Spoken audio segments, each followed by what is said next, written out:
Hey, welcome to the show. Hi, Ames. Hi, How are you? I'm good. How are you? I'm all right. It's a little dark in that room you're in. It is, Doesn't I look didn't like your normal room. I didn't come fully prepared. I don't have my microphone. I don't have a ring light. I'm just kind of a mess. I'm in a Yeah, hotel room in Grand Rapids. really. What's going on? Did Karen Reed make a visit to Grand Rapids or something? Well, I'm off of jury duty now, so back to real life. And so I just had a couple meetings. Got some tomorrow. Yeah. My boss is in town from Texas, so Oh, nice. yeah. Nice. How was your weekend? Have you been there for a few days or did you just get there? I came in last night and stayed last night and tonight, and then I'll go home tomorrow. So, Nice. no, the weekend was good. It's so hot here, Mike. Is it really? It is so, like it hit 100 the other day. No shit. Yeah, Yeah, I learned, I've talked about it before, but I've learned that the 100 in Detroit is way different than, or 100 in Michigan, I should say. It's just so much different than 100 here. Because yeah, it's always 100 here. And right. it's just not that big a deal. Yeah, Although, you're just not used to it here. I mean, oh my God, when I it's was like home last week, dude, it was like 85 degrees. And I was like, oh my God, I'm dying. It feels like I'm carrying around like 100 pounds of sun. I'm just like, oh God, it's so heavy. I don't remember it being that bad when I lived there my whole life. But Mike, you sent me the cutest video over the weekend of oh you and yeah. Cece in the pool. Yeah, and a Pazul. She is just the damn cutest dog. She's their best. Yeah. I mean, okay, wait, hang on. I have to revise my comment in case my dogs hear this. She's not the cutest dog, She but is, she though. is a very cute dog. She's Like adorable. I'd put her in my top 5 for sure. Yeah, I sent that to, I don't know why I even sent that to you. I just know how much you love Roops. And I sent it to my. I request that you send me all the Roops videos. Like, Okay. don't ever second guess sending me Roops videos. I want Okay. all the Roops videos. Good to know. I don't bother many people with Roops I videos. want to be bothered. Okay. You know what? In fact, don't bother me with anything else except for Roops videos. That's Yeah. all I want from you. That's fine. I send them to my mom. My mom Put me in a group chat with misses Mom. this dog. You know what I'll do? I'll group chat and I'll have you and Pat in it. Perfect. And just be like, I'll share mine. I'll share my videos. yeah. It can just be like a Roops sharing fest. Yeah. And so Cece loves nothing more. I don't know if you've seen those videos that people post of like their dog. I think it was some lady in Minnesota and she's got a lab and it's like it's the middle of winter. And so that they've got the tarp over the pool and the dog's just sitting there like, the dog's just sitting there. Like looking at its watch. Sucks. This so sucks. That's sort of like, how where'd Cece the is. water go? Yeah. Like There used what to is be going water on here. Dude, when you have the mental like advancement of like a 3-year-old, 2-year-old to 4-year-old somewhere in there, like it's got to be so confusing. Like, why would they take this away?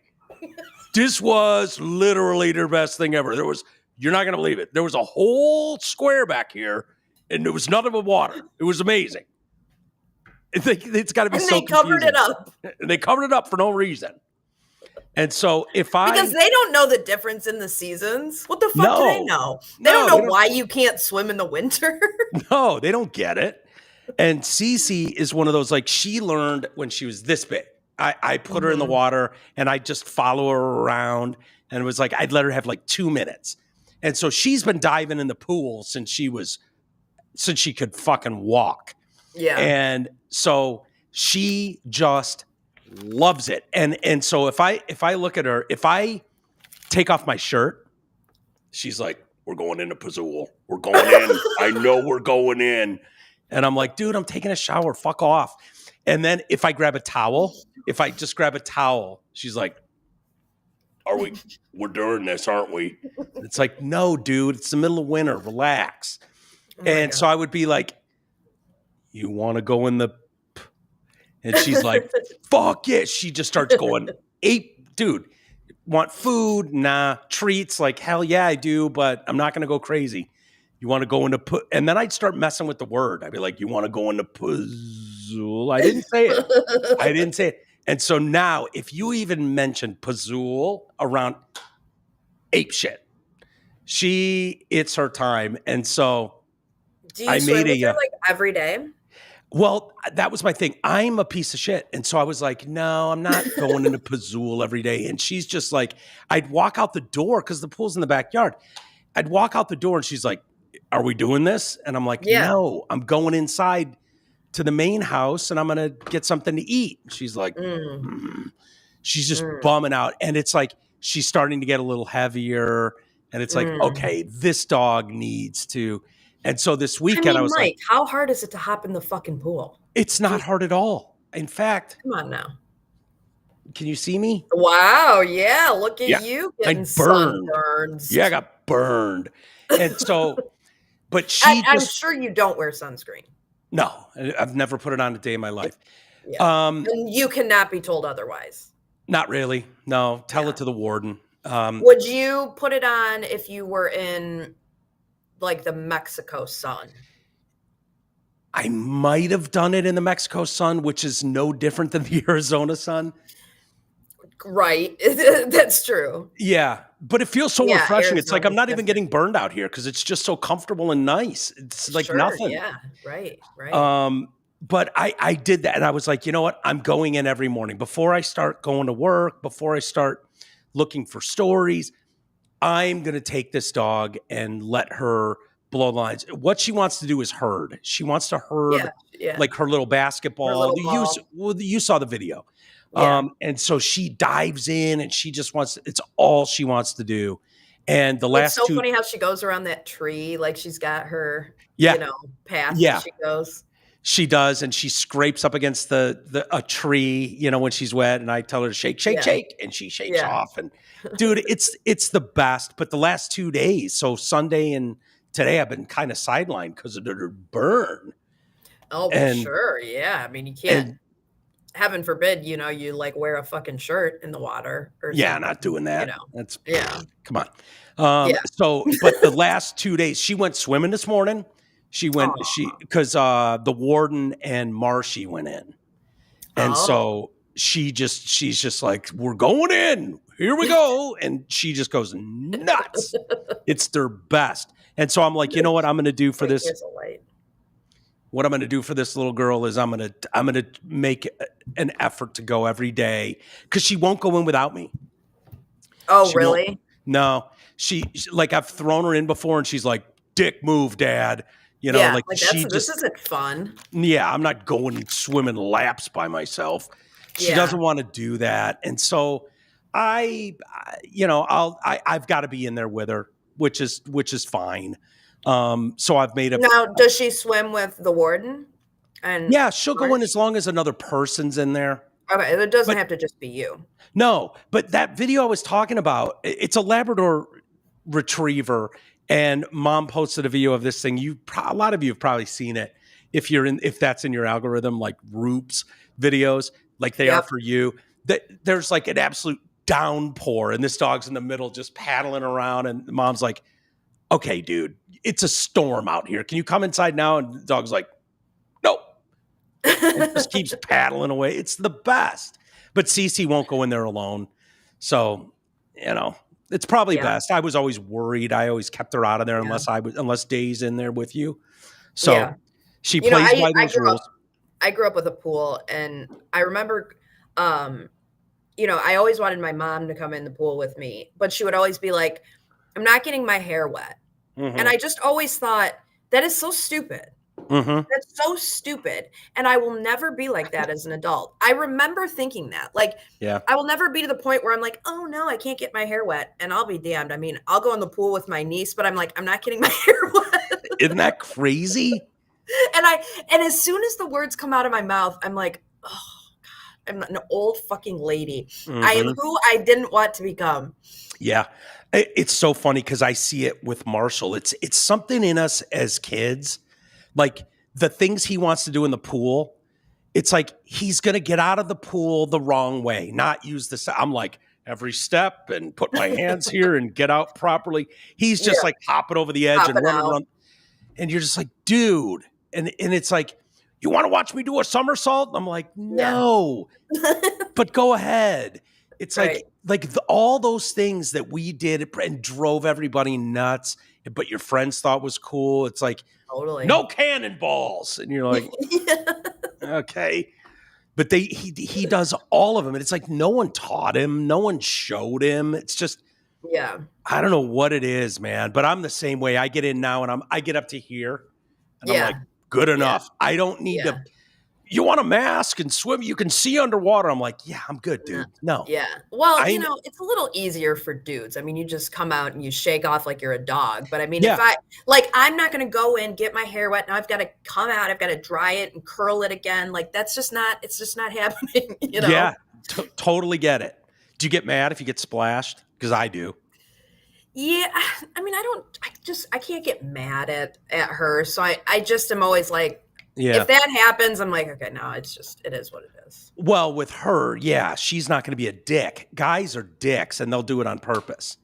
Yeah, although it's so funny. When we were in the Bahamas, Rocky and I were reserving some seats, and Kelly and Cullen and Natalie weren't down there yet. And there was this little boy playing in the water, and he was just splashing everybody. Yeah. And I was like, I looked at Rocky. I was like, this is the difference between boys and girls right here. 100%. Is Natalie is so damn sweet. Like, she's not going to do that.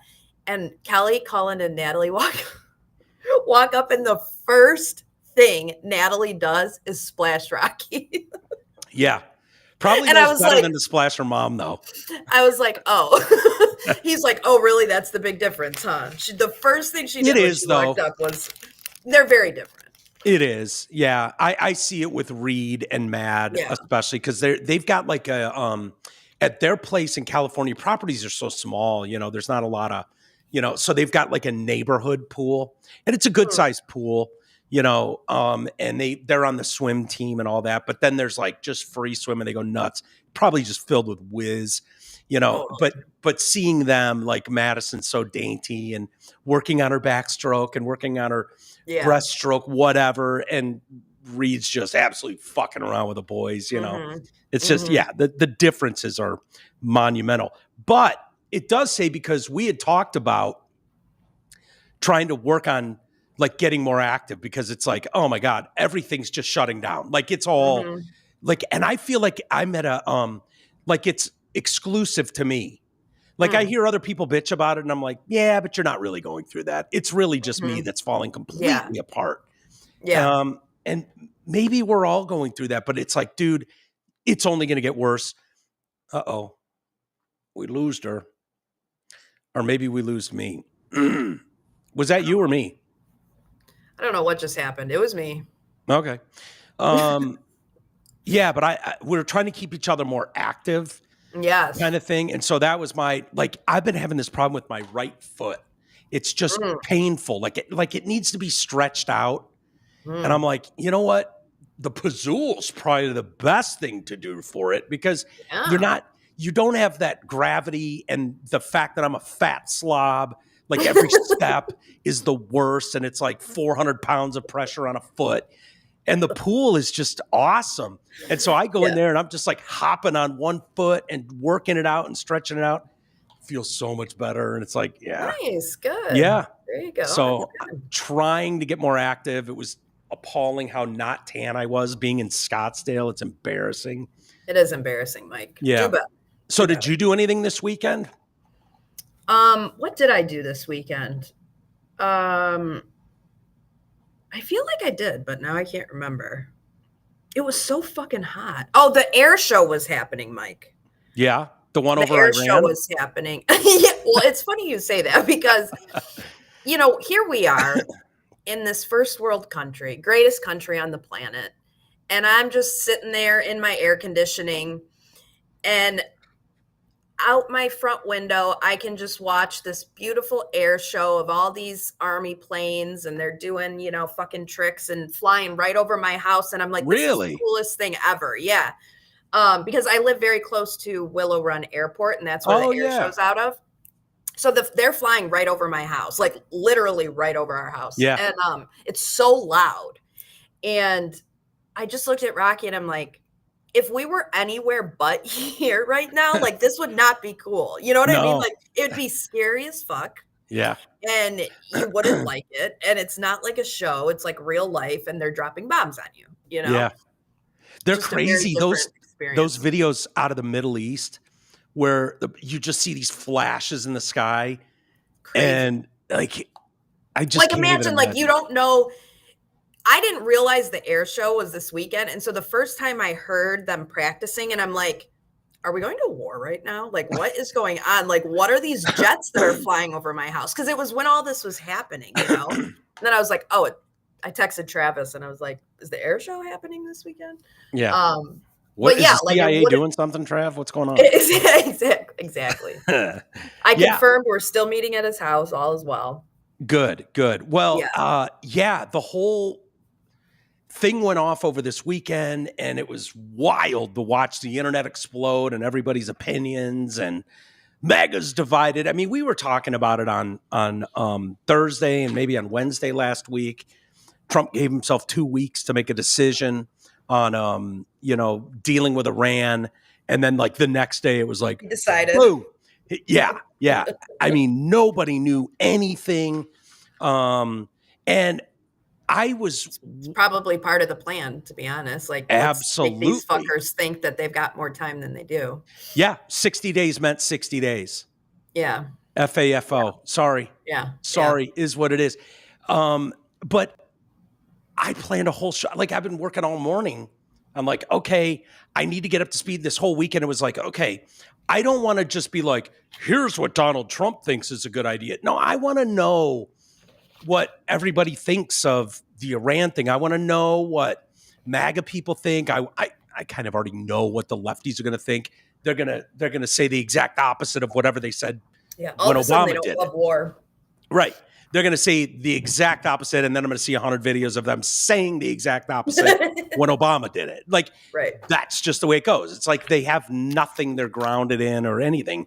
So it's really weird. So I have this whole show planned, and then I get a notification, and it's like, it's from Donald Trump, not personally. But it's basically over now. And I'm like, wait a minute, what? I had this whole thing planned out. I was going to go through the ins and outs, where the bullshit is, the pros and cons. Yeah, and then here's what he sent out. Congratulations to everyone.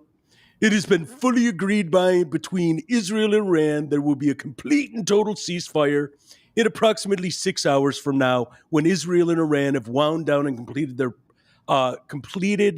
their in-progress final missions for 12 hours, at which point the war will be considered ended. Officially, Iran will start the ceasefire, and upon the 12th hour, Israel will start the ceasefire, and upon the 24th hour, the official end to the 12-day war will be saluted by the world. During each ceasefire, the other side will remain peaceful and respectful on the assumption that everything works as it should, which it will. I would like to congratulate both countries, Israel and Iran, on having the stamina, courage, and intelligence to end what should be called the 12-day war. This is a war that could have gone on for years and destroyed the entire Middle East, but it didn't and never will. Yeah. God bless Israel. God bless Iran. God bless the Middle East. God bless the United States of America. And God bless the world. Hell yeah. That's cool. You know, this is why people voted for Donald Trump right here. Like, and I kind of mentioned this when we were talking about it in terms of, I got to trust this guy, right? Like, I have to trust that he knows way more than we do. He has, like, I voted for him for a reason, that he knows what he's doing. And I believe him when he says that he's anti-war. But you also have to recognize that we're playing in this whole big game of, risk, essentially. And you've got these countries who are going to do unpredictable shit. And so sometimes you're going to have to activate the military. You're going to have to do stuff that might look like a war, but he had a strategy behind it. And it wasn't going to be this 2001 bullshit where we're entering into this never-ending war. He knew if we do this, they're going to come to the table. We're going to have negotiating power. We're going to end this war, and boom, it's done in 12 days. That would not have happened under any other president, because every other president profits from war. And we know that Donald Trump doesn't like that. So, I mean, hey, kudos to him. Sometimes you got to do shit that people don't like. Yeah, I don't. The people that are, there's a lot of fear that this was just going to be another kickoff to what we saw with Afghanistan. Stuff like that, and rightly so in some respects, where you're as a country lied into a war, and you can, as the years go on and the trillions of dollars go out the door, and you realize, like, wait a minute, this seems way more like you're lining the pockets of the military industrial complex, and these people want these certain war hawks put into positions of power to extend this stuff, and we've got to keep feeding the beast. And Americans are tired of that. Americans are very tired of that. And so anytime you're talking about, oh God, the Middle East, oh God, it doesn't matter what anybody says, but you're so right in, like, you have to have a little trust that the guy that's running the thing isn't completely full of shit. I don't believe for a second, like, yes, it's possible to have an out of control ego. Like, that's what powerful men tend to be. He's got an out of control ego. Lots of people have that, but I did believe him when it's like, yeah, he's kind of, but it'd be really hard to point and be like, yeah, for 40 years, the guy's, every time he's spoken publicly about this stuff, said the same thing. So either it means he was bought off and paid for in the last week, or something else is going on here. So you have a situation where Iran is saber rattling. They've done that for decades. Death to America, death to Israel, death to infidels, like fatwas, whatever else they're doing. And October 7th happened. And Israel said, fuck this, enough. We're taking them out. We're taking the Houthis out. We're taking the fucking Hamas out. We're done with these proxies that Iran is using to cause chaos and wreak havoc. And Israel, this really is their war. And so you had to get to a place of, like, okay, they can do the heavy lifting, but at some point, there's only one group of people on planet Earth. Correct. We're the most powerful country in the world for a reason. Yeah. And sometimes you got to fucking show your toys off. Exactly. Every once in a while. And so why would they be enriching uranium at 60%?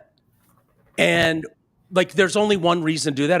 Everybody agrees on that. Like, yeah, it takes like 3.5% and to use nuclear energy properly. You get to 60%. The only people that are doing that are people enriching weapons.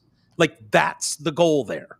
And so why do you barricade 300 feet into a mountain with your nuclear facilities? Well, now you've gotten to a point where Israel's gone out of their way to strategically not go after the population in Iran, but just limit what they're able to do. This looks like an opportunity for America to come in and go, all right, now we can go in quietly, undetectable, and just say, we're done playing this game. I gave you 60 days. It's day 61. All bets are off the table.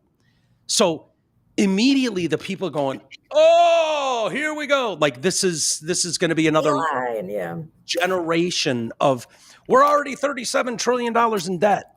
We're already this, already that. Like, I don't know, man. It's I don't know where this goes. Iran did launch an attack at a U.S. military base in Qatar. And by the way, that statement that I just read, literally I got that 30 minutes ago before going live. So all this stuff, it's like, what do I even bother going through now? But that Trump sent that out. Apparently, Qatar has been involved with talks with Iran, and Qatar has played a pivotal role in these discussions. What Iran was doing, when they say Iran was fucking around and not playing ball, they weren't returning phone calls. They weren't having direct discussions with this administration. They were trying to go around and use, they were playing the telephone game with this group. And that's when they were like, all right, we're done. We're done fucking around. Yeah. Now it's time to find out. Okay. Yeah. So I've got a button and it's bigger than yours, and mine works. Yeah. All the people like, oh, you've opened the can now. Oh, expect stuff to happen in your country and terrorist attacks. I'll be clear with you. I've been expecting that. Yeah. As far as our BTW, we've been expecting that since 2001. Okay. Because on September 11th, 2001, our world changed and we realized that shit could happen here. And so ever since then, we've been expecting it. Yeah. Like, you can't tell me that you don't walk into a large event. I mean, I don't know. I do, at least. And even if it's just for a split second. Totally. You think, this is a pretty hot target. You know, you're sitting in the big house and there's 100,000 plus people in there. And it's like, somebody could take this out very easily. Yeah. And you just think about that for an instant, you know, even if it's just for a split second. And I don't think you thought about that prior to 2001. So, yeah, I mean, we've all been thinking that for a while, that something's going to happen here. And then life doesn't happen in a vacuum. There's no doubt that over the last 4 years, when you talk about 10 to 30 million people crashing into your country from God knows where in the world, when your intelligence agencies are saying, yeah, this is a real problem. 8,000, wasn't it? 8,000 people on the known terror watch list. Yeah. What if 10% of them is actual terroristic threats? Not some guy that got off watching beheading videos and we're going to keep an eye on him. But 10%, 80 of them. Let's say 80 people. Would that be 800 or 8,000? I can't remember what it is. But let's say it's a few people. It took 19 to wreak havoc in this country.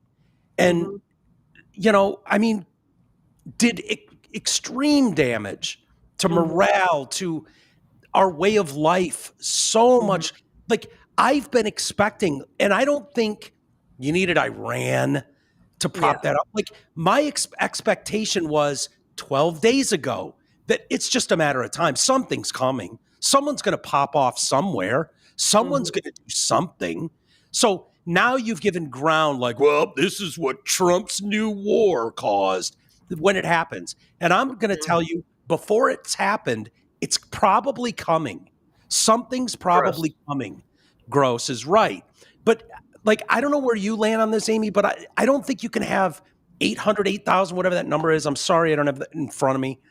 That many people that absolutely despise this country, in this country, whether they're sleeper cells or what, you can't catch all of them. You can't stop all of them. Someone's going to do something somewhere. And I think they always were. Yeah. So I don't know. You know, they shot at, they blew off some bombs in Qatar's capital city of Doha on Monday. United States told citizens in the country to shelter in place until further notice. Iran issued a statement through its state media announcing its attack on a U.S. military base in Qatar. The Trump administration was given good advance warning of the attack. So it's like, hey, this is a face saver. We got to save face.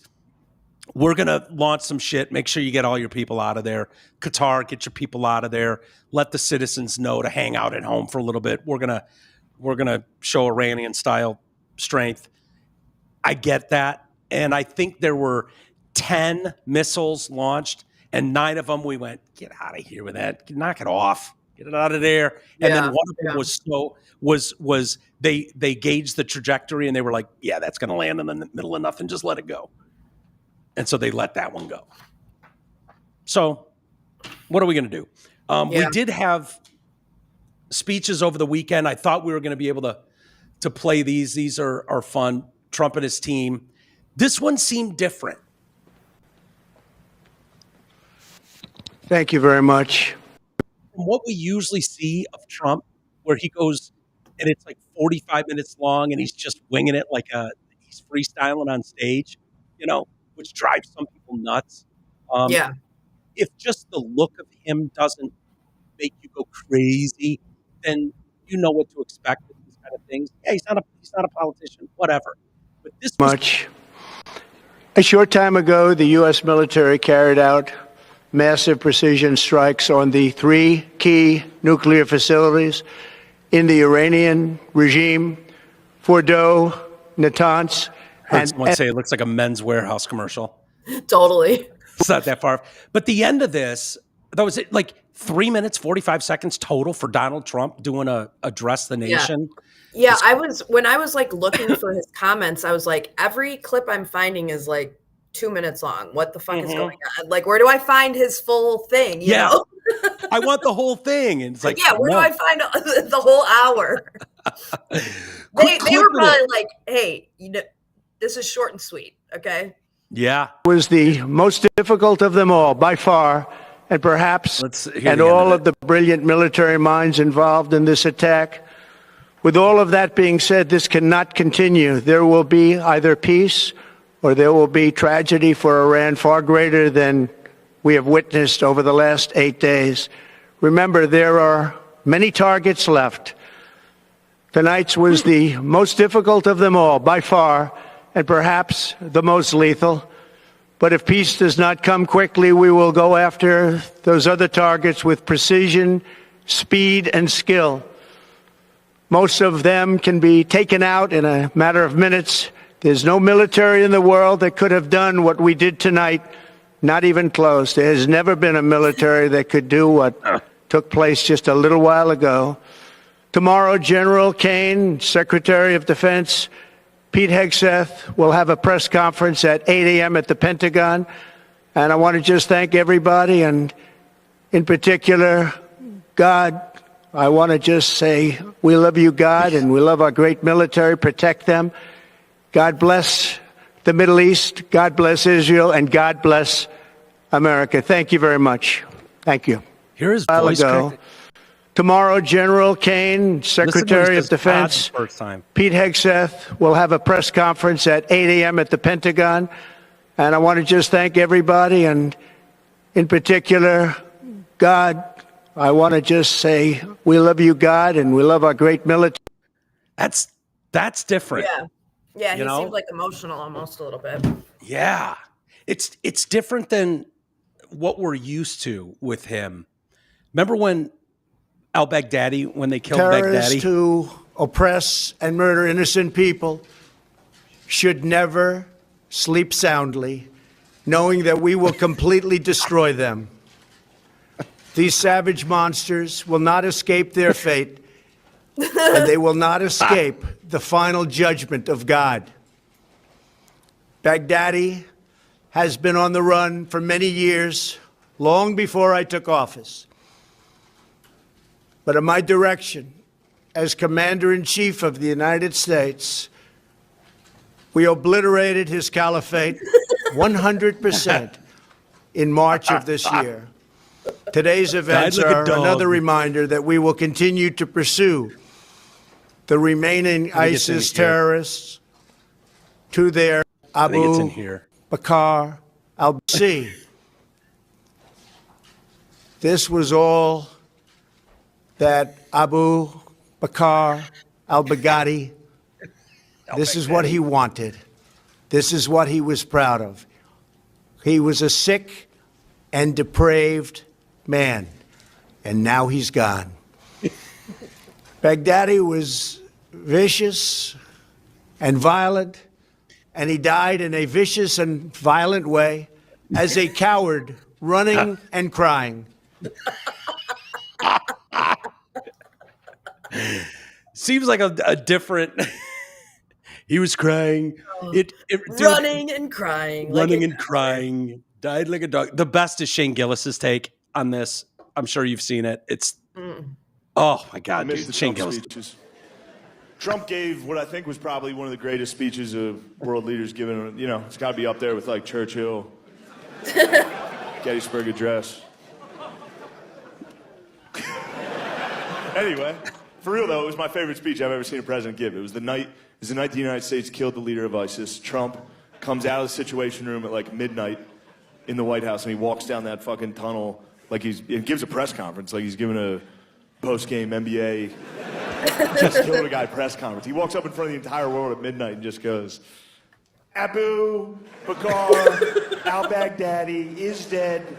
He died like a dog. He sounds just like him. Oh, yeah. That's all him, dude. I'm going to change one word of that. That's what he opened with.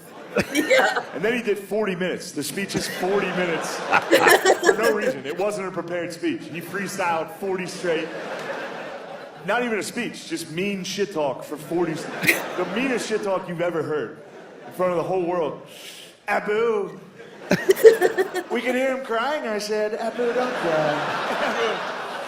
Let me tell you something. Abu cried. He cried quite a bit. I wouldn't have cried. Cry baby Baghdadi. That's what we were all calling. Look, I love everything about that speech. I love it. I love thinking about Trump in the Situation Room, surrounded by generals watching watching special forces, watching those cocksucking Navy SEALs. That's funny. That last reference. I don't know if you saw that special. Oh my God, that is his current girlfriend used to date a Navy SEAL, and he found that out while he's banging her. Yeah. And he's like, "What the?" So that he keeps coming back to that in that whole special at these fucking Navy SEAls. Yeah, so funny. That is too funny. Yeah, and then what were you gonna say? Oh no, go ahead. No. I was gonna play. These are already going around. Okay, I know some of you crazy motherfuckers are calling for death to America and crazy shit like that. But let's get real, people. The new American president with the nice hair is not fucking around, okay? He specifically told me he will shove a bunker buster missile up my ass if I ever harmed any American. And I don't know about you, but that shit sounds painful as hell. So let's all just chill a little bit, okay? Go fuck a goat or whatever you crazy guys do in your spare time, okay? Thank you. Yeah. So hopefully this is the end. Although I watched Top Gun Maverick last night. I don't know if you've seen that. I've seen bits and pieces. It's not my thing. Yeah.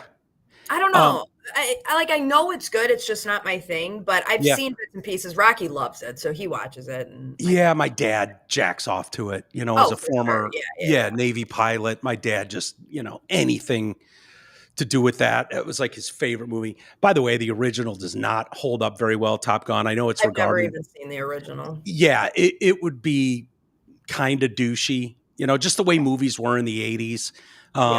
This one's really good. It's shot really well. It's the flying stuff. It's fantastic. It really is. I hadn't seen it forever, but Mike Benz, I saw him over the weekend talking about it. And it's like, what we just saw in Iran is that movie. Totally. The plot of that movie, it's crazy. Like the entire movie plot is that mission. Not to, go down too much of a rabbit hole, but, the CIA does have a Hollywood division. So yeah. And a lot of those movies that are made around, war and that type of stuff, like it goes through the CIA before, that's a, they kind of approve that type of stuff from what I've heard, like certain movies, especially. Yeah. I've heard that too. It's kind of wild. Like to Argo. I think that was Argo. Yeah. Like, is that Ben Affleck?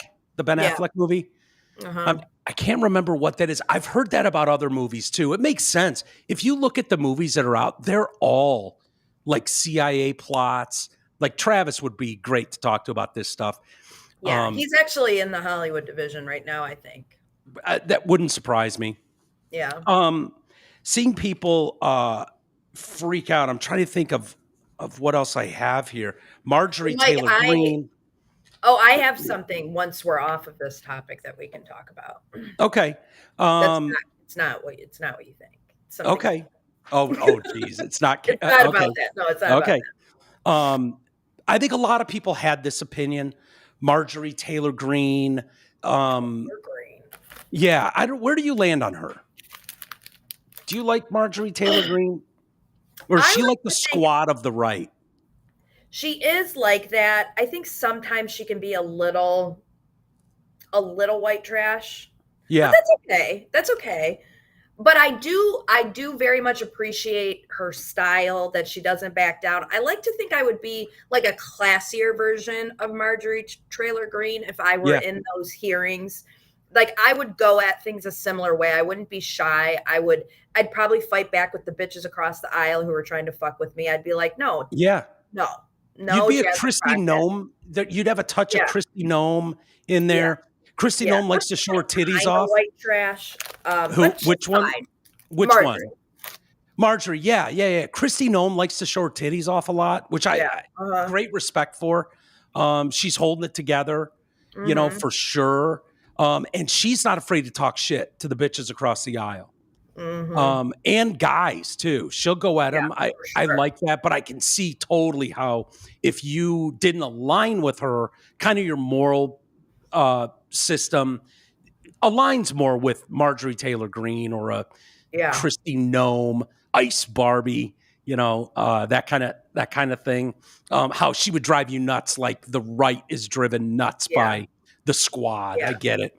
But I kind of think the same thing. Like, Nancy Mace kind of bugs me. Oh, Nancy Mace. That's who I'm thinking of. Nancy Mace, not Kristi Noem. Kristi Noem too. Dude, you're right. It's Nancy Mace.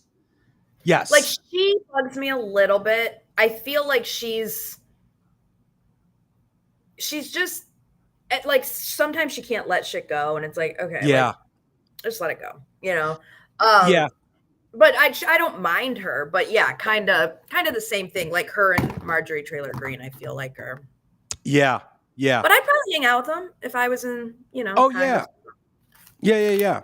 Marjorie said, I spent millions of my own money and traveled the entire country campaigning for Trump and his MAGA agenda and his promises.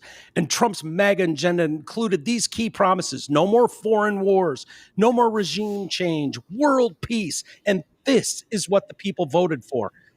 I'm tired of people saying this is what, like this is the only. No, they voted against what the fuck that was for the last 4 years. So stop trying to pin this on like one thing over here. Oh, is this what you vote? No, I voted for all of it. Yeah, the answer to that question is yes, by the way. Yeah. The answer is yes. This is what I voted for. It's so funny to me. Well, did you see what he did with this over here? Is this what you voted? Yeah. I voted against 100% of what was going on the other side.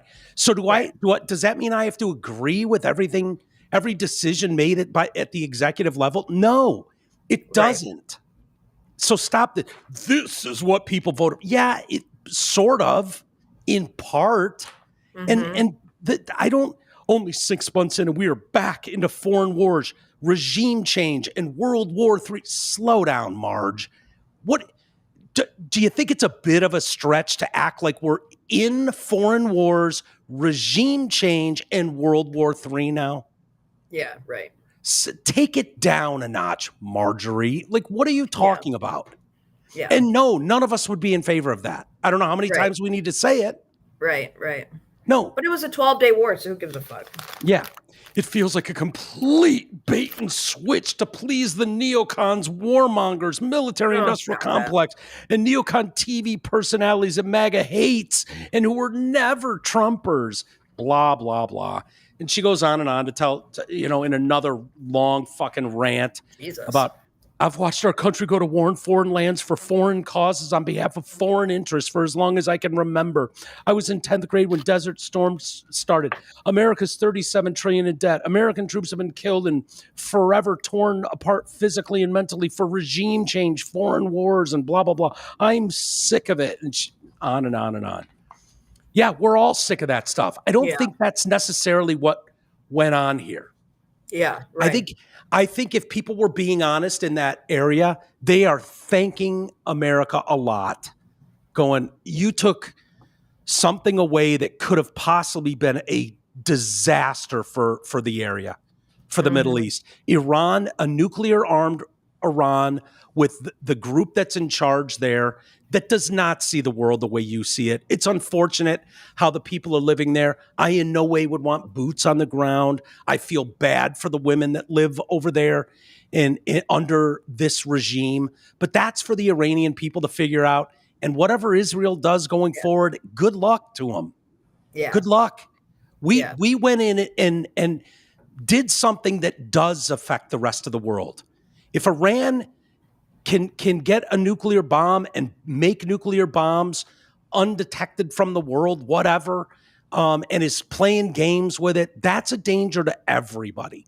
So to go in, not kill anybody, not blow up any civilians, not put any boots on the ground, get in and out undetected, that sends a message. We flew all the way across the globe, completely undetected, blew up those nuclear facilities and got the fuck out of there. Right. It's unbelievable. Yeah. Yeah. Before people like woke up in the morning. Yeah. It's crazy. Yeah. So take it down a notch. Before we get to take it down, Marge, you'll be okay. So all the people flipping out and ginning everybody up, I hope that's true. I don't have confirmation from other outlets that literally broke right before we started about it's over. We've got a peace deal on the table. Or, Mike, I'm shocked you were able to read anything with the barrage of text messages you were fucking sending me. Yeah, well, I'm sorry. You were late, and I didn't know what else to do but to just go tap you on the shoulder 50 million times. I think I'm so funny sometimes. Here's the bummer. Before we get to what you wanted to bring up, and I will get to that, I promise. This story should have been everywhere. It's been picked up by nobody, really. Hank Johnson, who's just brilliant. I love this guy. Drops this gem on the 20th. He's a Democrat congressman. So you wonder why, it's so hard to take some of these people seriously, but this guy's doing it the right way. I can't tell if you're being serious or not. No. Rep. Hank Johnson posted a video of himself playing a rendition of Jimi Hendrix's "Hey Joe." Okay. That's what I thought. Yeah, it's not bad. We can judge it, but this got blown out of the pages of coverage because of the Iran thing that happened like the next day or later that day, and it's too bad. I don't want it to go lost. I love seeing talent wherever I can find it. Sure. You guys know he's playing a Fender Strat. I would try it out. I hate to hurt your ears and everything, but I'm just learning to play guitar. And so I'm compelled with a new guitar and with some thoughts about that old song, Hey Joe, to give some commentary on where we are now. And if y'all don't mind, I'm going to just strum a little bit. It's in his office? Yeah. Hey, Trump. Where you going with that gun in your hand? Hey, Trump. That was an edit. Where you going with that gun in your hand? You know what? Like, okay, you've obviously got strong lyrics here and a great premise. I would recommend in the future tuning the guitar. Like right out of the box, you need to tune it. Mike, what do you think the facial expression was of who's ever recording this? I hope this was on a standalone pod. He did this himself in his office. I hope there's not some lackey sitting there like this going, no, dude, sweet. No. You're doing awesome. Oh. This is the worst. Oh. I'm going down the street and shoot down democracy. You know I want to be a king someday. I'm going down and shoot democracy down. You know I want to be the king someday.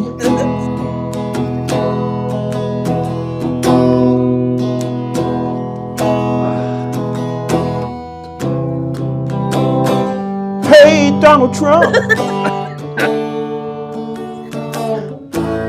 We won't let you take our democracy down. Take it down.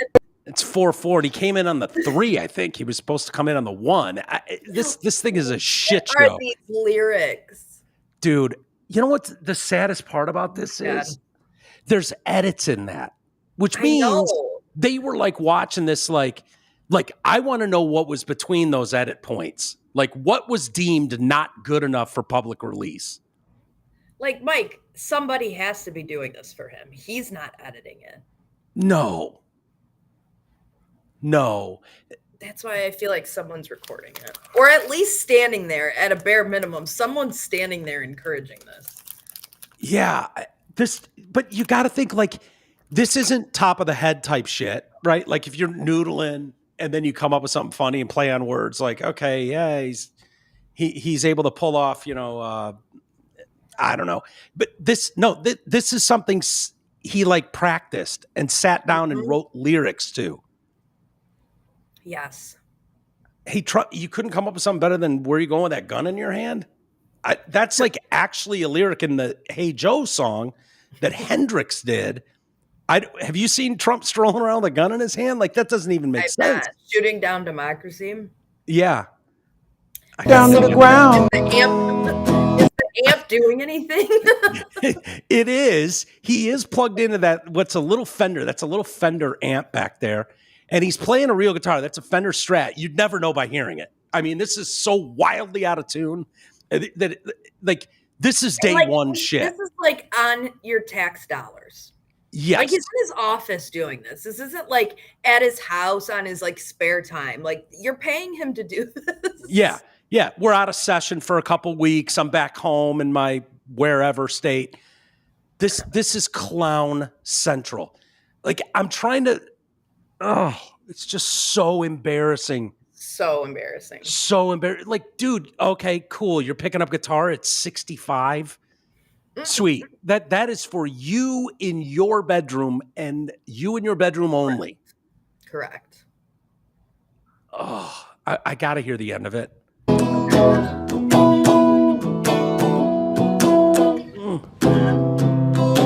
Hey, Trump. We won't let you take our democracy down, burn it down to the ground.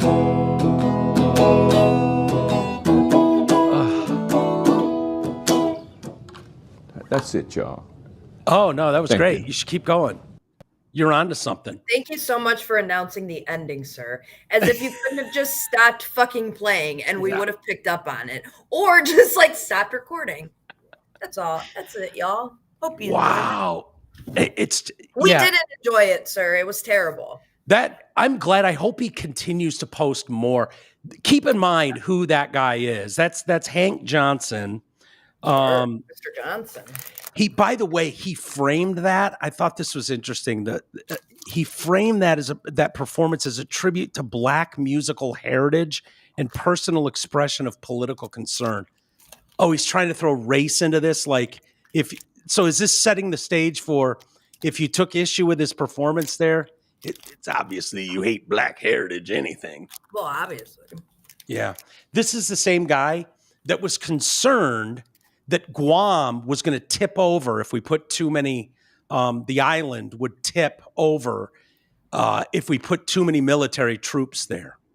This is a island that at its widest level is 12 miles from shore to shore, and at its smallest level or smallest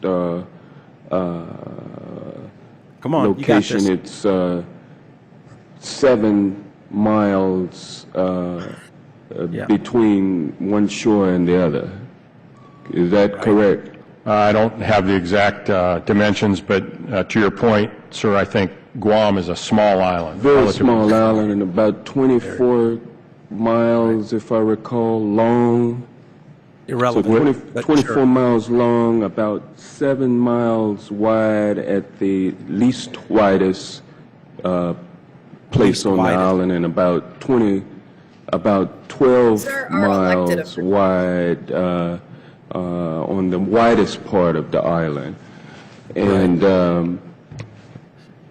I don't know how many square miles that is. Do you happen to know? I don't have that figure with me, sir. I can certainly supply it to you if you'd like. Yeah, my fear is that... Can you tell me how many blades of grass are on this particular island, too?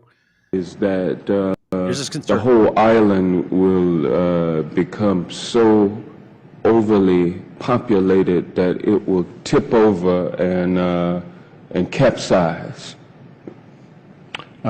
We don't anticipate that. The Guam population, I think, currently about 175,000, and again, with 8,000 Marines and their families, it's an addition of about 25,000 more. Right. This is obviously the absolute moron. I mean, dude, that should make you unelectable on anything ever. You shouldn't be on your local kids' school board. Yeah. Like, he's worried that Guam, the island, is going to tip over, capsize. He's watched too many cartoons. Like, that could happen. Guam is? Huh? Do you know where Guam is? Down south somewhere. South America somewhere, maybe? I don't know. Show me.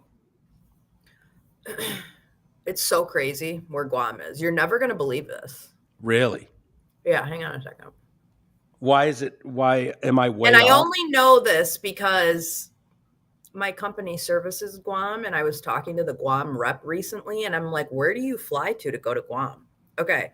So I'm going to zoom way out and show you where we're over here. Oh, I was way off. See, Guam I was thinking it was down south of Mexico. Japan. No, like Philippines, Micronesia, Taiwan is over here, Japan. And it's just this little tiny island right here. Like Hawaii's right here. And then Guam is over there. And we have representation with Guam for why? It's a territory. Yeah. But it's mainly military families. It's because, I mean, look at where it's positioned, right? Like it's right. How did the first humans get there? How come human beings are on Guam? I know. Like, dude, that looks like I know. No humans. And like, look how close it is to Australia. I was way off. Yeah, we were way off. You were way off, Mike. Did you? Because Did you know?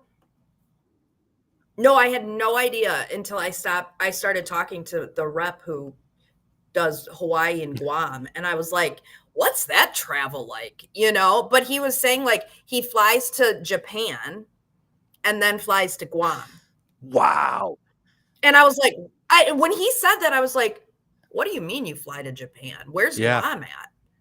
And he was like, it's like over there. And I was like, no, it's not. It's like, isn't it like down by Hawaii? Like, that's where I thought it was. I thought it was down like by Hawaii, like just off of Hawaii or something. But yeah, no, it's like over by Japan. Yeah. Interesting. Yeah, I had no idea. I don't know why. Learn something new every What day, else Mike. is one of our not territories, but the ones that can't vote, but they have. Yeah, like there's DC, and then there's Puerto Rico. Votes, don't they? Puerto Rico. I don't think they so. Vote? I don't think so. They want Puerto Rico to vote. And Guam.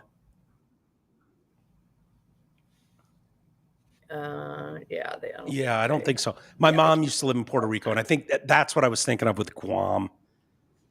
Maybe we could send. Where's Puerto Rico? What were you going to say, by the way? You had something you wanted to talk about outside of Iran. Yeah. So did you hear about the church shooting in Detroit? Dan Bongino had commented on it, like we're aware of the shooting. Was it like 5 people shot or something? So, one person was shot in the leg, and another the perpetrator was shot and killed. But it was a church in Wayne. In Wayne County? Or Wayne is a city, but it's in Wayne County. So it says the man accused of attempting to carry out a mass shooting at a Wayne church. He had previously gone there to the church. He intended to carry out a mass shooting on Sunday morning, armed with an AR-15 style rifle and 500 rounds of ammunition. Whoa. He opened fire at the church before being run over by a truck driven by one of the parishioners. A security guard fatally shot him afterwards. Dude, what a couple of badasses. Yeah, and so I wanted to show you this video because and I'm not going to say who it is, but Kelly and I both know the guy who got shot in the leg. And I want to show you him in this video because the church was being live streamed. Oh. And then they hear this and you kind of see everybody reacting. And you see the guy that we know, he runs out, like runs toward danger. And he ended up getting shot in the leg, but he's fine. And then, then the security guard shot him and killed him.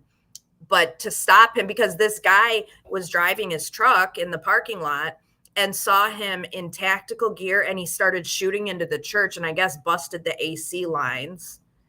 And when he saw him shooting and he was reloading, he ran him over. Oh, that's awesome. So he wasn't able to kill anybody, but let me show you. Did he run him over good and proper? I mean, did he clip him good? Well, or just he clip ran a him wing? over good and proper. Yeah, I don't know if it was bad enough to have like actual dog bites on the arm, but he did run him over enough to stop him, and then the security guard ended up shooting him. But hang on, let me show you this video. So I'll play it a couple times. Is that a little kid? There's a little kid right here. There's a little kid sitting up here. So watch this back row, like bottom right of the screen. You'll see a guy come up in like a pink or purple shirt. That's the guy that we know. There's no sound, I don't think. So they know something's going on now. That doesn't mean that we didn't have terrifying moments as shots ring out at a church right here, in Wayne, Michigan. Bottom right. Captured on a live stream, families seen running for safety after police say a 31-year-old man started shooting outside. Please, everybody come to the back. Desperate parents grabbing their frightened children. Parishioners ducking as they try to escape. Someone getting guns out of his car and going into the church. But that doesn't mean that we didn't have.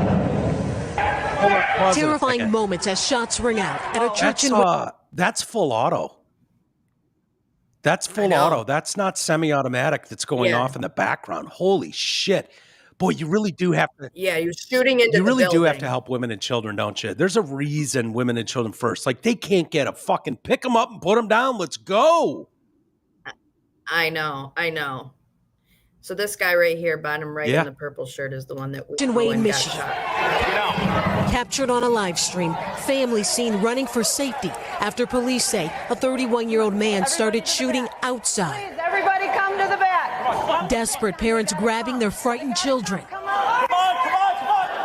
Parishioners ducking as they try to escape.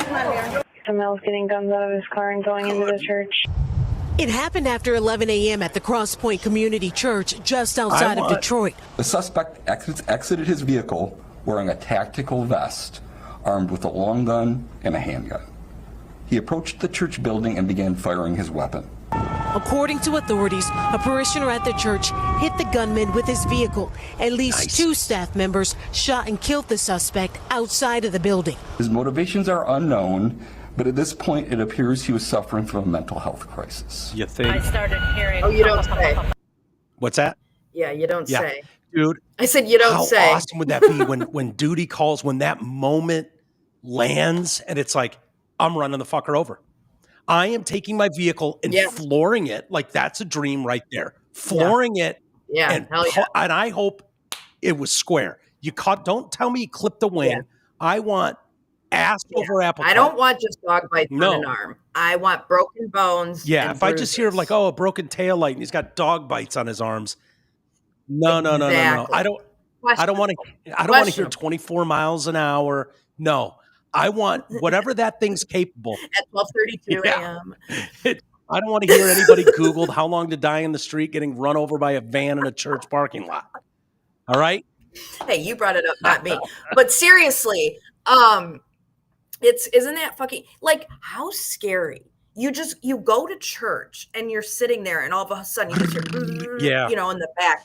And the people that we know, his daughters, were saying, I don't know if it was yesterday or today, but they still couldn't even get to their cars because they were searching all the cars for bombs still and, couldn't even go get their stuff. So, I mean, how fucking terrifying. I like to think I'd be purple shirt guy and run out there. You know what I mean? Like, I like to think, and it's got to be even harder because if that took place at the local market and purple shirt guy who runs towards danger and ends up getting clipped in the leg, bravo on you, sir. If that's at the market and not in the house of God, like, you got to feel like, oh God, the big guy's definitely watching right now. You know what I mean? Totally. Like, if you're at the market, I'm extra protected, right? Or you're thinking he's judging me based on my actions right now. There's women and children in here. Yeah, really he's watching. really watching. This is his house, for fuck's sakes. Like, this is not, where he you're lives. not at the local farmer's market tapping on watermelons for ripeness right now. You're in his home. Right. Yeah. And it's like, yes, you know, the words you must protect this house are ringing through your head. Like, yeah, you know, you got to think like God's sitting there cross-legged going, well, purple shirt, what are you going to do? What are you going to do? And I mean, purple shirt is sitting there with presumably his wife, his kids, his grandkids. And, you know, I'm sure had every instinct in the world to want to protect them, and instead turns around and runs. What is the move, by the way? Because part of me goes, get down and use those seats, you know, is like, but then you got to think when you hear that full auto going on outside the door, someone could walk in there and just go aisle by aisle. Like, are you better to run? Sitting ducks.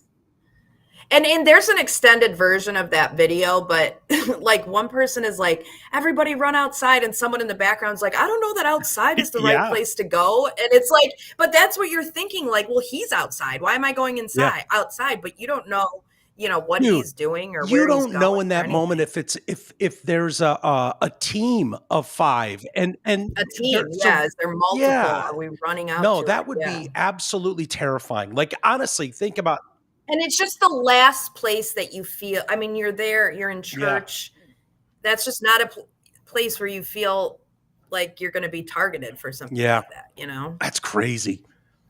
That's crazy. By the way, these. That's crazy. Hi, Vic. Crazy.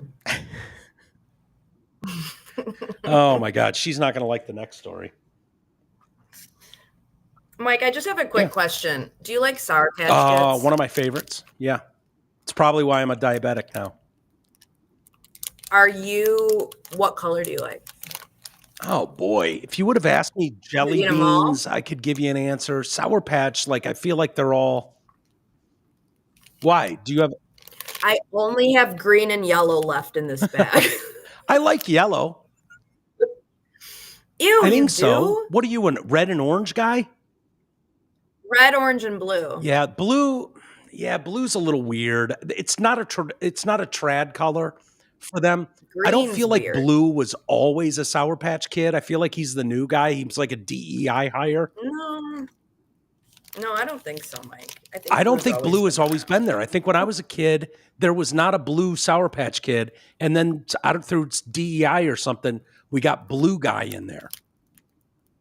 Google it real quick while we're sitting here. I want to know because I don't believe blue was always there. Yes, Master. When did the blue Sour Patch Kid come out? 2013, Mike. Told you he wasn't a day one. He's a DEI hire, dude. Yeah, he is. He totally is. The original line of Sour Patch Kids included lime, lemon, orange, and red. Boom. Red raspberry, and then now we have blue raspberry. Yeah, the DEI guy. I'm not a fan of the DEI hires. Well, I like this DEI hire because green and yellow suck balls. Dude, so I disagree. We needed a better one. Yeah, I have strong opinions on like jelly beans. Like jelly beans can fuck that up if you go the colors there. Like I save the best for last. You do the exact opposite. You save. Yeah, you don't eat those. Like I give those to Rocky. Yeah, okay. And Rocky doesn't care. He'll eat the shit out of those. Yeah. Exactly. Purple jelly beans, I'll eat them, but they're bullshit. And I usually did great. Have you ever played that jelly bean game? You mean the ones that taste gross? Yeah, and you have to spin and Yeah, the wheel or roll the dice or whatever, and it tells you. What's the movie that's from? Harry Potter. Isn't that the Harry Potter ones? Dude. There are Harry Potter ones. I've told the story before, but it's one of my favorites. And Fellhauer and I still to this day laugh about it, because when in promotion of that movie, they sent us Gen 1 or whatever of that candy game, and it had like popcorn, puke, blades of grass. Those were the flavors. And I don't know if you've ever eaten those, but they are disgusting. They're disgusting. And we got those, and I'll never forget it. So this must have been late 90s, early 2000s. I don't know when that movie came out.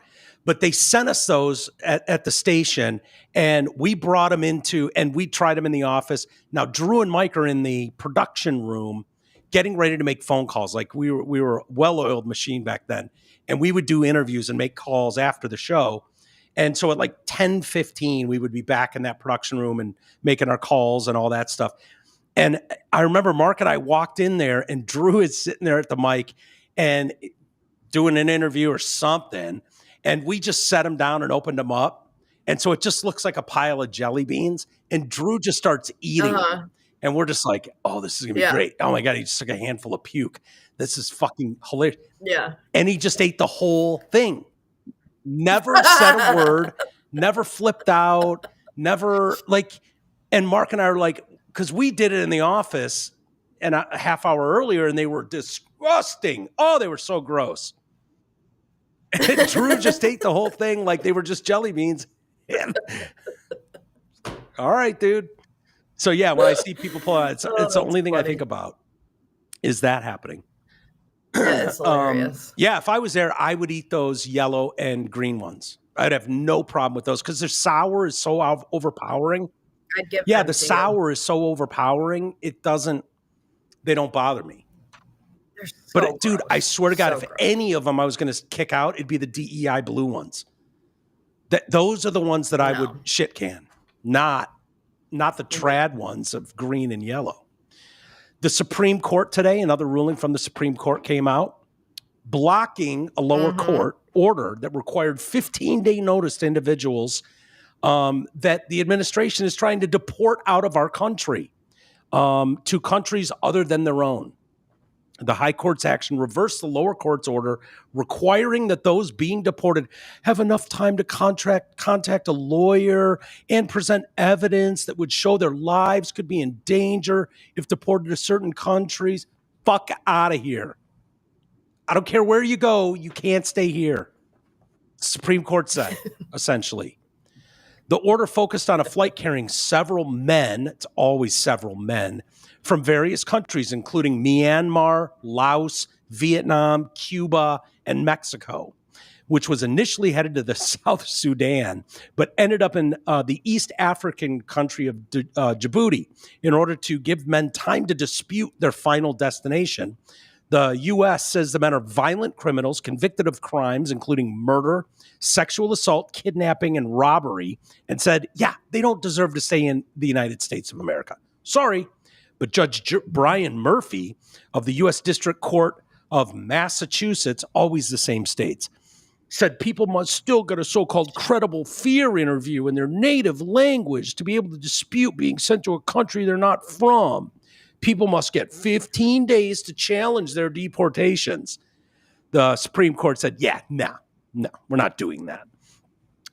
So that puts that decision on hold from that judge. The court's three liberals accuse the conservative majority of rewarding lawlessness. No, rewarding lawlessness, girls, would be just having an open border for 4 years. And then just going, well, what are we going to do about it now? Right. Nothing you can do about it now. That's rewarding lawlessness. Sorry. Yes. Sonia Sotomayor said the government has made clear in a word and deed that it feels itself unconstrained by law, free to deport anyone anywhere without notice or an opportunity to be heard. Trump admin had already acted in violation of unambiguous lower court orders by flying 4 non-citizens to Guantanamo Bay. And then from there to El Salvador, the government removed 6 people to South Sudan with less than 16 hours notice, basically overnight, without any opportunity to contact their lawyers or be heard in court, thus openly flouted 2 court orders even before this went to the Supreme Court. Well, thank God the Supreme Court said, yeah, no problem. Bye. Yeah. Fuck out of here. Yeah. Several migrants and U.S. detention officers awaited the court ruling while living in a converted shipping container at a U.S. military base in Djibouti, beset by high temperatures, exposure to malaria, and close proximity to burn pits. So they're just holding these cats, waiting for the Supreme Court to go, yeah, just anywhere. I don't give a shit. Just not in America. Let them figure that out. Monday's order is the latest example of its willingness to allow Trump to accelerate deportations and minimize due process, based on the admin's assertion that it will be irreparably harmed by interventions from the lower courts, while the cases are fully litigated through the appeals process likely to take months. And that is the point. Slow roll everything. This fucking guy will be gone in 3.5 more years. Slow roll as much as you can, muck up the gears, slow it all down so he can't do what he wants. So he can't do what the mandate said. Yeah, that's the point. I mean, weaponize the courts against what's that? him. Weaponize the courts. Yeah. It's what Chuck Schumer bragged about. Don't worry, we put 260 liberal judges in order before Biden left. His whole point was to do just this. You know, they didn't have a problem when Obama deported millions of illegals, or when Hillary Clinton said it clear as day. Go look at the videos. There's tons of them of them being like super ultra, like boss level MAGA. Tons of those videos out there. U.S. Solicitor General John Sauer on May 27th asked the Supreme Court for an immediate stay of Murphy's order, saying it is wreaking havoc on the third country removal process. The United States is facing a crisis of illegal immigration in no small part because many aliens most deserving of removal are often the hardest to remove. Through sensitive diplomacy, the U.S. had convinced third countries to accept the men after their own countries refused. But Murphy's orders prevents that unless DHS first satisfies an onerous set of procedures invented by the district court to assess whether the men might be tortured or persecuted in the country to which they're sent. Immigration lawyers, I love these people. These are the worst of the worst. Said that even criminals deserve meaningful notice and an opportunity to be heard before they're sent to a country with dangerous conditions so they could be tortured. Lawyers from the Northwest Immigrant Rights Project, Human Rights First, and the National Immigration Litigation Alliance say the men set to end up in South Sudan only got notification the night before their flight. Whatever are we going to do? Oh my God, they just barely told this guy's a murderer, yes, but he might get beat up over there. The strategy to rely on other countries to take U.S. deportees is not new, by the way. But the Trump admin has prioritized getting more countries to repatriate their citizens, including from China, Venezuela, and Cuba, in order to more quickly deport people from the U.S. Great. That's what the vote was. That's what a mandate means. That's, in part, one of the things he ran on. Correct me if I'm wrong on that. Right. And the further away, the better. So they can't come back across the border. It's a quote from Marco Rubio. The arguments in court have centered on how long migrants should have to contest their removal to a country.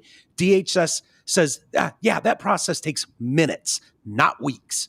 In the case of the flight to South Sudan, the men got less than 24 hours notice. Immigration lawyers say such little time means deportees have little hope of arguing against a removal, especially if they don't speak English. Cry me a river. Sorry, then go to a country where they do speak the native tongue. I don't know what to tell you. I don't know what to say. What I would hope is this tells 10, 15, 20, God knows how many millions of people that are here that aren't supposed to be, that, you know what? Maybe I better get the fuck out of here and get back in line if I really think I have a shot at staying in America. This admin doesn't seem to be fucking around. Mm-hmm. So... we've got another tourist who has sparked fury in Italy. I don't know if you've seen this. After he damaged a priceless 18th century painting while trying to take a selfie. I think we have video of him. Mm. Is this the guy that sat on the chair? No, that's a different guy. Oh, This is this clown. Do the pose like in the picture, and puts his hand right through it, puts his elbow right through the fucking painting, and he's like, "Oh shit!" Sorry about that. Oh, and there's your guy. Yeah, this one. Duh. That one's covered in Swarovski crystals. Oop. There you go, dipshit. Ugh. I hate people. They could not have gotten out of there No. faster. I bet they. As if it's I not know. on camera. I was just gonna say, like, I bet they have cameras in here. Yeah, yeah. The chair made out of all Swarovski crystals. I'm pretty sure that they've got fucking cameras. So this guy has been enjoying a visit to the Uffizi Gallery in Florence. He decided to try and capture a picture of himself mimicking the pose of Ferdinando de' Medici, Grand Prince of Tuscany, in a portrait by Anton Domenico Gabbiani. The man stumbled backward, falling against the portrait, leaving a hole in the prince's right boot. Museum staff were quick to identify the man and report him to police for causing the damage. A trade union representing museum workers said the tourist had tripped on a low platform intended to keep visitors at an appropriate distance from the painting, and that's what he tripped over. I just don't know why these things are like, you can put glass over them or plastic over these paintings. Like, it's the painting, it's there, you can see it, you can take your stupid picture, but why you need these things where it's just human nature? People are going to get too close, they're going to touch shit, you know? Yeah. That's why, like, as much as I really enjoyed it, you know, like being in Glenn Beck's museum or whatever, when they were letting us touch stuff, I'm like, I feel like I shouldn't be touching this because I'm an asshole. You know, like, who knows if I'm going to accidentally stab Mike with this giant sword that I'm holding. Yeah. You know? Yeah, it's funny you say that. It's one of the things, because you even brought that up when we were doing the tour that we were on, and it was you and I were the only ones in there. So it was us two and the guy with the speech impediment. Yeah, giving the tour. And you and I multiple times were like, "Are you sure we can touch this Bible from the year 1?" Like, seems like we're the last two people you'd want touching a Bible. Are you sure we can hold Hitler's keys? Like, Hitler's keys is like, all right, what are you going to do? It's just like a bunch of keys. It looks cartoonish almost, like his held by the worst guy in the world. But Glenn's point was there's something visceral that happens when you actually physically hold the keys that Hitler had, the weight of it, and knowing this would have been on a belt buckle. And you remember it more, you know, like you experience it, you're holding it. You know, they don't let you hold everything that's in there. But, you know, a lot of the stuff they do, which is like cool. Some of the newspaper stuff, like the one that was like, hey, if you hate blacks, vote Democrats or whatever. I'm paraphrasing the headline. Yeah, but it was basically like, if you hate black people and minorities, vote for the Democratic Party.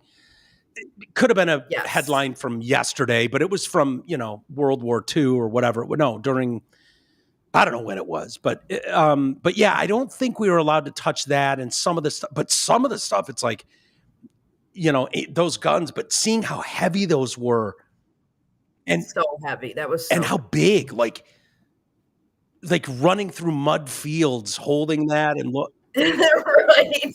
It really does give you the perspective. Like, no. Yeah. Yeah. Like, I think with these art ones, because I've been to some of these museums, not in Italy, but and seeing the stuff is cool. But I understand taking pictures. Like, I love the ones like the people that do this. Like when the Leaning Tower of Pizza is like way in the distance and they make it like it's their dong. Like, that's appropriate art photos. You know what I mean? Sure. Like, I don't have a problem with that. Yes. But right. Dude, we're just dipshit human beings. It's like if you have something that's like, what are you going to like? Oh, we're going to prosecute this guy and get what? You have a priceless piece of 18th century art. Like, I'm too afraid to touch that stuff. Like, I would not want to get close to some painting that I knew was worth a shit ton of money because I'm not paying for it if I fuck it up, you know? Like, I just have to trust that whatever they're handing me in this museum, they are risking me dropping it and breaking it. And they're okay with it. My sister has a couple pieces in her house, art pieces that kind of stand out as like, what are you doing with this? She's got like this big fucking frog thing. And it's like, seems odd. She goes, doesn't seem like a piece of art I would have bought at the airport. And I'm like, not really. She's like, no, why would I do that? I was like, I don't know. She's like, because fucking Reed picked it up and dropped it. That's why. So Reed is one of these, and he was probably 2 at the time. That is funny. And Reed's a disaster. Reed is going to everything. Yeah. He's going to spill all over himself, break everything. And so she's got to, but it's like, yeah, what do you do when someone puts their fist through a priceless? You break it, you buy it. Yeah. Yeah. But you can't do, you break it, you buy it when it's something they got priceless. Yeah. Just put plastic over the priceless stuff. Oh, man. You know, my sister can swing a $300 ugly frog porcelain thing. Frog, right? But right, yeah, no. I was reading this story out of Disneyland Paris. Ever been? Can't say that I have. I haven't either. Not to Disneyland Paris. Workers were horrified to find a large wedding they were hosting between a man and a 9-year-old girl. Yeah. What? Yeah. I don't think it was. I think this was a setup. It's probably some sort of prank. Again, this is going to fall in that category of, how about we stop fucking with kids? How about we stop bringing kids into your anything, whether it's teachers at a school that think they're going to groom someone else's child, or, hey, we're doing a cool prank show. Stop involving children. You know what I mean? Correct. So even if this is totally on the up and up, hey, guess what? No one was marrying a 9-year-old girl. How about we just I don't know. The groom and the child's bride mom were arrested in what is now thought to have been a social media stunt. Maybe, they don't know for sure. $150,000 though was shelled out for this. So the amusement park had been hired early Saturday for the ceremony in front of the Sleeping Beauty castle with no forewarning that the bride was just a child. What? Isn't that crazy? Fuck? What was it? Well, okay. You know what though, Mike? Why would they be horrified, seeing as that is the example, the shining example that they watch in their fucking prime minister, whatever the fuck he is. In what's his nuts, who was groomed? Yeah, Macron. Yeah, that's true. Or is he president? What is he? He's their. I don't know what they have. President Macron. Is he a prime minister? Or is he a president? Yeah, I don't fucking know. Either way, he was groomed by his man wife. So, like, are we really that surprised that this is what's happening in France? I mean, it's happening at the highest levels there. So why can they do it and this guy can't? Yeah, I mean. No, I'm not. It's a fair question. I say that tongue in cheek, not that I think he should be able to. I'm just saying it's, like, why is it, it's not, you guys don't look, in fact, you don't even ask any questions about it. No. From the president. At some point, someday, someone's going to ask some questions about Macron, or it's just going to go down in the history books as like this weird thing.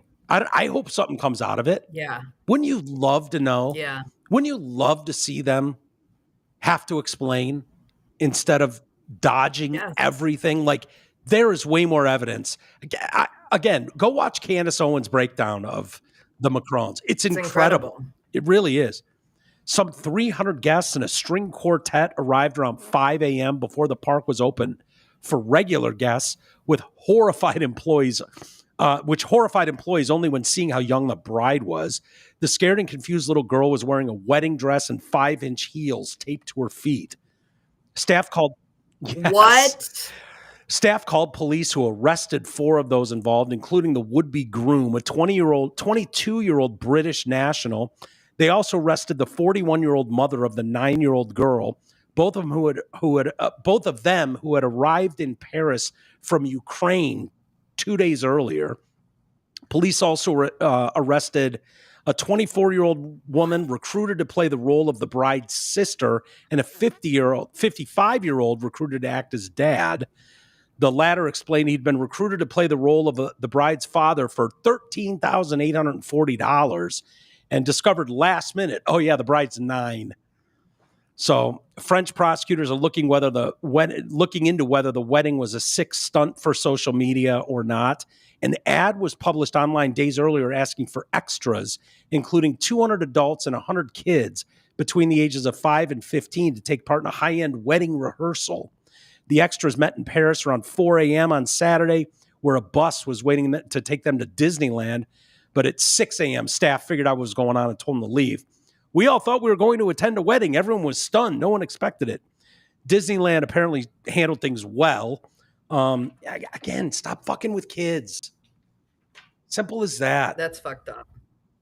That is fucked up. Who to pull off a fake wedding with a 9-year-old? Right. Oof. I kind of want to watch that episode of whatever it's going to air on, though. You know what I mean? Yeah. Right. Like, yeah, whatever To Catch a Predator episode that's going to be on, I want to tune in. Is it worse? Well, I guess it's worse if it was an actual wedding. That would be way worse. But again, it's just... Yes, that would You could say we were trying to relive the Macron's wedding. Exactly. Yeah. Yeah. Hey, let's do an email or two and get out of here. Thank you, everybody, for being here. Thank you for the members. We had a banger of a member show on Thursday.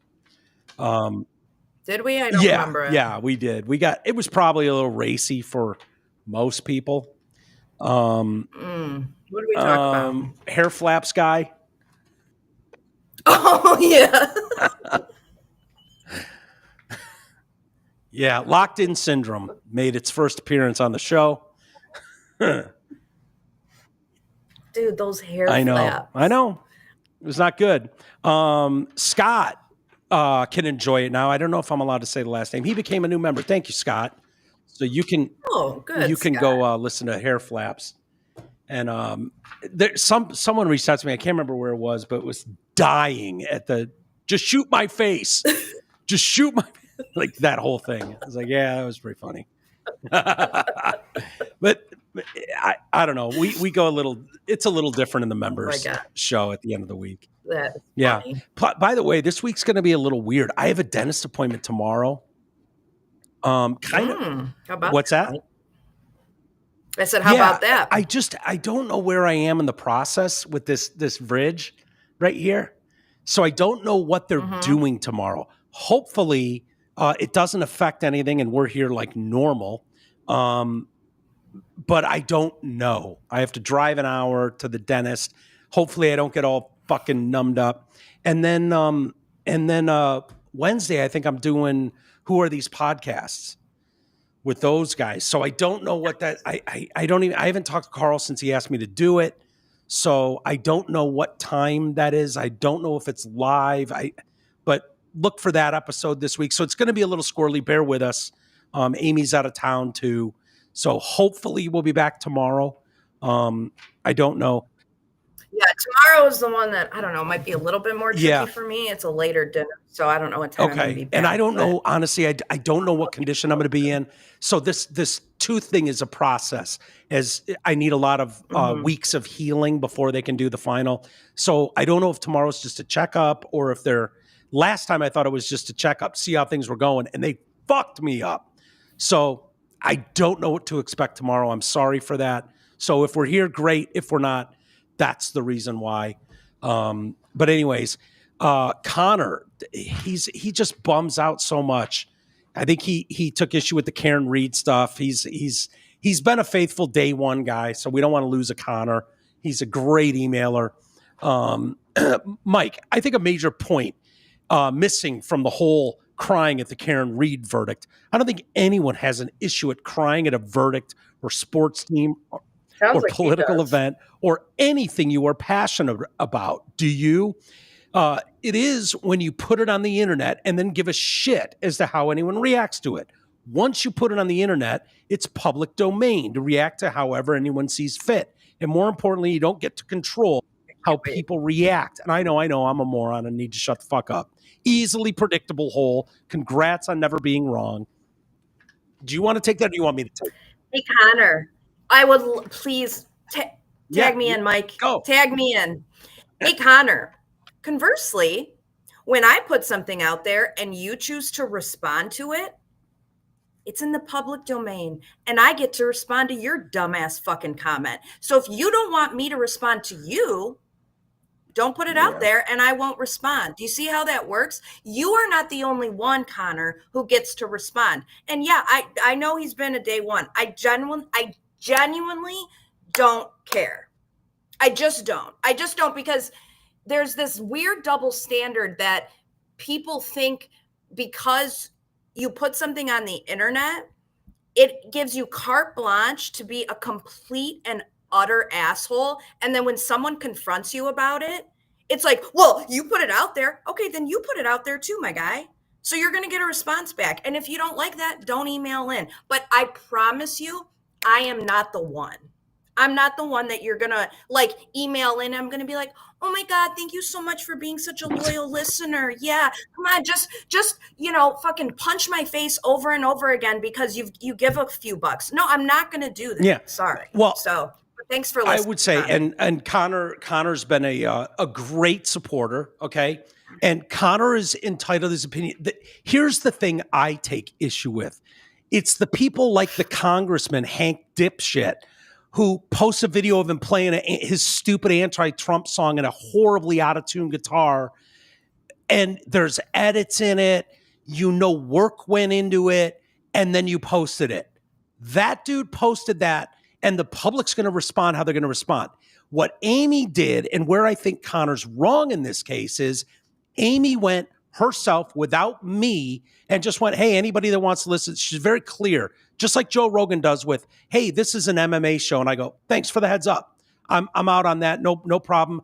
More power to you. I hope everybody that loves the MMA coverage tunes into those shows and loves it.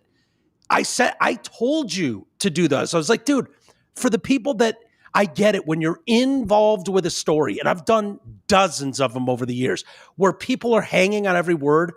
For the people that are into those stories, they're really into them and they want more and more. They cannot consume enough. And then there are always the listener that goes, I couldn't give a fuck less about that story. Shut up about it. So what Amy was doing was going live. That's the other aspect of this. Her reaction was live. It wasn't taped in her bedroom and then posted for consumption. So it would have been totally different if there were a bunch of quick edits in the moment. Yeah, now, what Connor may have seen, some listeners then clipped your reaction and posted it also and made fun of, and it's. Oh no, something tells me Connor watched the entire thing. He might have, but dude, it's like, oh, I want to see more of them titties jiggle because you have such a reaction and you're wearing like a tank top and it's like, it's fun. It's funny, but you didn't post that clipped video. You didn't you were doing a live thing and that was your natural reaction. And that to me is kind of cool when it's like, just like at a football game when people can't control, like, oh my God, my team won and they lose their shit. Like, I get it. So yeah. And it's actually funny though, because there were like 1,700 people watching that live on Twitter. Crazy. And the only negative comments I got were from TDC listeners. So that's why it was like, and I get it. I mean, I understand, like everybody gives, I've been here since day one too. Like I get the banter. I understand like everyone gives each other shit and that's fine. That's why I feel like I can give Connor shit because everyone gives each other shit. But, also, like you said, you told me to do that, but I went live over the weekend and I didn't even stream it I turned off the YouTube function. And I just went live to my X account because I'm like, genuinely, I'm not going to like bombard the TDC people with Karen Reed shit if they don't want to hear it. And so, you know, I spared everybody and I just went live to my X account. And you should have done the TDC one. Yeah, you don't have to. You should have done the TDC one because I'm seeing the pattern, and it's a lot of chicks for whatever reason. There's something with females. There's some guys too, because I've gotten messages from some guys, and you see it in the comments. There's even some guys like, "Hey, I got to admit, you've changed my mind on this or that," and like, who cares? When I'm doing, well, there's like 400 people watching. right now. which is awesome. And thanks to you being here, that number's gone up, period. I mean, dude, I don't even title these videos. I do everything wrong. Everything wrong. 100%. Do you have any idea how much help I need in doing any of this? I look at the Twitter stuff from time to time. I'm like, yeah, we probably got to fix that. It probably says Mike and Jay. Like, it's a shit show. It's an absolute shit show. The fact that anybody finds us is a miracle. Amy has helped bolster that 1,000%. I mean, it literally goes out as a blank fucking series of numbers and letters. Like it's the worst promoted show on the internet. Period. I used to have a team, and we used to put it together before every asshole was doing a show. It was just listened to. Yeah. It was just a file that was listened to. Almost nothing's changed over here, except that it's just me now. And I'm still the idiot that I was before. At some point, I'll probably get some help with some of this. But, Amy, they have 430 people are watching right now. Hi, everybody. Like, that's great. It's great. You got to understand, this used to just be a file, and you wouldn't know for days who the hell watched it. And so it's a different world, and hopefully Amy and I get our hands around that. But this is awesome, which I don't have any problem with you going on when you want to do something about a case you're into. Like, it's great. Yeah. And in all like seriousness, I have got thick skin. Like from X, like you are not going to say something that's going to bother me. I'm not going to like sit around and cry about it. So I welcome it. I just hope that you welcome it back because I'm going to give it back to you just like you give it back to me. I'm not going to which is fine. And I'm sure that's probably what people want. But like, that's my personality. You can write in whatever you want. And I promise it's not going to, I'm not going to. Yeah, dude. And most people won't read those to you. I know you're just fine. Like the amount of people that would write into the Drew and Mike show and be like, the fucking Beatles suck. Fuck Drew talking about like, oh yeah. You're not like, I get it. It's not for, there's certain things. Oh my God, Drew's talking about baseball again. Like lots of people like, whatever, what are you gonna do? But we didn't read all those. I read all the ones to Amy. I don't care. It's oh yeah. I mean, someone today on X said she's the absolute worst, vile You are woman. Karen Reed. I am.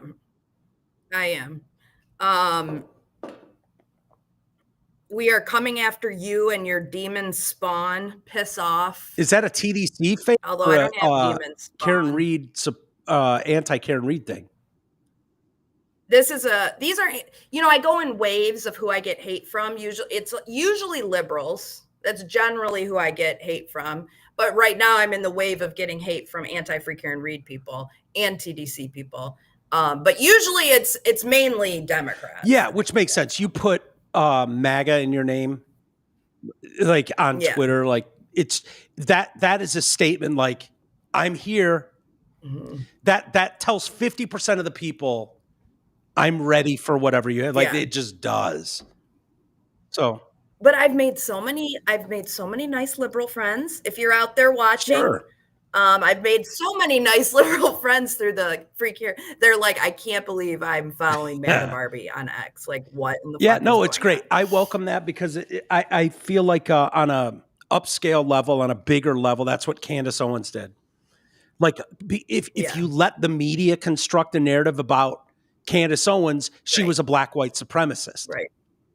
And it's like, and then she covers stuff that everyone. The Justin Baldoni thing or whatever. And then people are like, oh, she's not as big of an asshole as I thought. Or maybe not at all. Yeah. Yeah, exactly. It is what it is. Exactly. All right. Have a great Yeah. rest of the day. Is it getting late there? Well, I've got to go watch Karen Reed's. I've got to go watch Karen Reed's attorneys on YouTube Have channel, they said whether she's going to do an interview or not yet? Is she going to? She's got to be planning something. I'm sure that she will. I believe she's under contract with the people who did the last documentary until July, and then I think after that she'll probably be. But her attorneys have been out there talking, and super interesting. And I will say, I'm seeing this. There's this horrible video going around of some white trash piece of shit woman who went outside of where John O'Keefe's parents live and started like dancing around in the street, like celebrating the verdict. And I just want to go on record and say that is the most white trash ghetto. Wait, they were dancing? Quite possibly. Like ever. in celebration or something? Why? Like what? John O'Keefe is dead. He.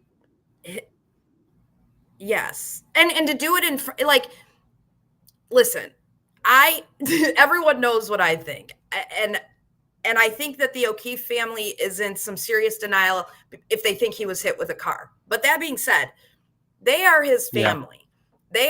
They are sad and they are hurting and they are upset. And to go and just like essentially dance on John's grave is tacky as fuck. Like, don't be like I don't that. understand though, Amy. I'm confused as to what are they anti-Karen Reed people? Are they anti-John O'Keefe? How could anybody be anti-John O'Keefe? Like, that's I don't get it. It's like, right. And that's why I think a lot of people who are, like free Karen Reed are like, hey, that's not something that we're like cool with. When nobody's trying to dance on John's grave and celebrate Karen, you know, being acquitted. Like, it's just tacky. It's so she's a realtor. So of course she's getting doxxed like crazy on the internet right now, but hey, good. I don't have a problem with people being play stupid games and win stupid I don't have prizes. a problem with people being shamed for horrible, horrible behavior. Yeah. Horrible behavior. It's so tacky. It's so tacky. And like,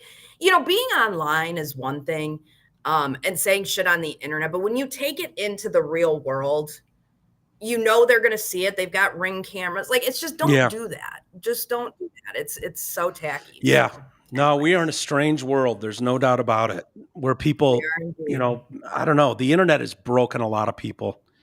It really has. It's given cover because the way the algorithm works, how it feeds you what you're looking for, it makes it think that no matter how absurd your opinion is, and this is something we all of us are susceptible to this, where if you're not careful, you get fed your own stuff that you love over and over, and it makes it seem like there's a ton of support.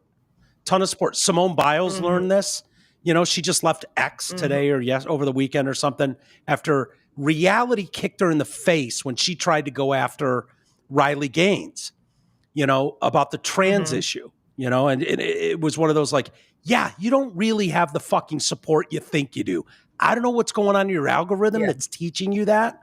So these people that got locked into the Karen Reed trial probably think, like old school, like, hey, we're going streaking. And then you're running down the street nude and no one's with you. Kind of thing. You know what I mean?